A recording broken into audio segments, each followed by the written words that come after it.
Hello बच्चों, let's see the question.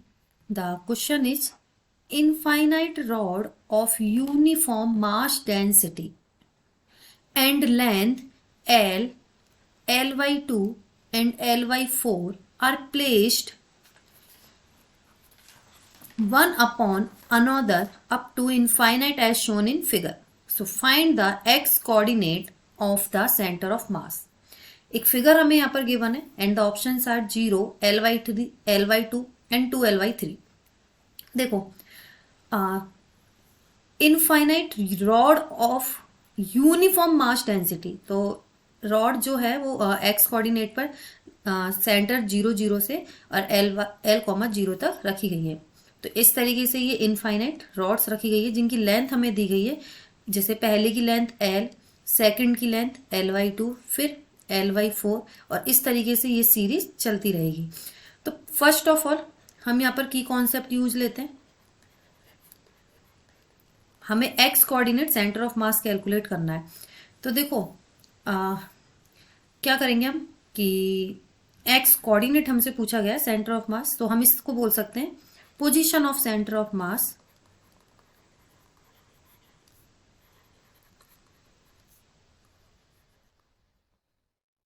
Of rod या of system. यहाँ सिस्टम बोल देते हैं क्योंकि रॉड कई सारी है. सो यहाँ पर क्या हो जाएगा XCM. XCM कितना हो जाएगा?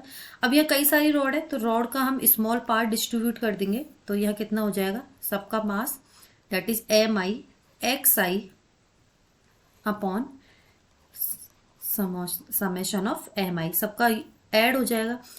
अब हम यहाँ देखें तो लीनियर मान लेट, हमने यहाँ पर क्या मान लिया? लेट लीनियर मास डेंसिटी, इसको हमने क्या मान लिया? लैम्डा. ठीक है. एज वी नो डेट जो मास होता है, mass is equal to density multiply by length. तो वही चीज हम यहां पर यूज ले रहे हैं. XCM कितना हो जाएगा? Summation MI XI upon summation MI. तो क्या हो जाएगा? देखो फर्स्ट की अगर हम बात करेंगे तो लीनियर मास हमने लिखा है डेंसिटी और लेंथ. तो डेंसिटी हमने कितनी मानी है? लैम्डा. अब लेंथ हमारी L, Ly2 और Ly4 आती जाएगी. तो लैम्डा L हो जाएगा और कोऑर्डिनेट कितना रह जाएगा? Ly2 plus lambda density. अब लेंथ हमें क्या लेनी है? Ly2 और कोऑर्डिनेट कितना रह जाएगा?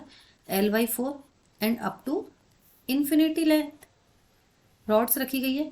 अब लेंथ अगर हम देखेंगे तो कितना हो जाएगा? Lambda L plus lambda Ly2. ये हम मास समेशन MI की वैल्यू रख रहे हैं तो MI हमारा एक ब्रैकेट यही है and up to so on. इसको सॉल्व करते हैं. सो XCM कितना निकल के आ जाएगा? लैम्डा से लैम्डा कैंसिल आउट हो जाएगा.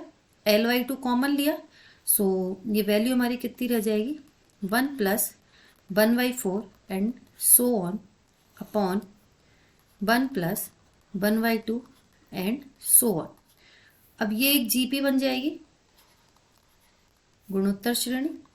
तो इसकी वैल्यू कैसे निकालेंगे? Ly2 तो अपना है ही है. ठीक है. और GP के लिए जो सम होता है, सम ऑफ GP, तो ये होता है A अपॉन 1 माइनस R. तो यहाँ वैल्यू कितनी हो जाएगी? 1 अपॉन 1 माइनस 1/4 एंड यहाँ वैल्यू कितनी हो जाएगी? 1 अपॉन 1 माइनस 1/2. सॉल्व करते हैं. सॉल्व करने पर XCM की वैल्यू हो जाएगी Ly2 और ओवरऑल हम इसको सॉल्व करेंगे तो हम कैंसिल आउट भी कर देते हैं. सो हमारा आंसर जो निकल के आएगा वो कितना आएगा? Ly3. हमसे यही पूछा गया है. Find the x coordinate of centre of mass. तो आंसर कितना आएगा? Ly3. That is final answer is Ly3 and the correct option is option second आया है Ly3. So the correct option is Ly3. Hope you understood it well. Best of luck.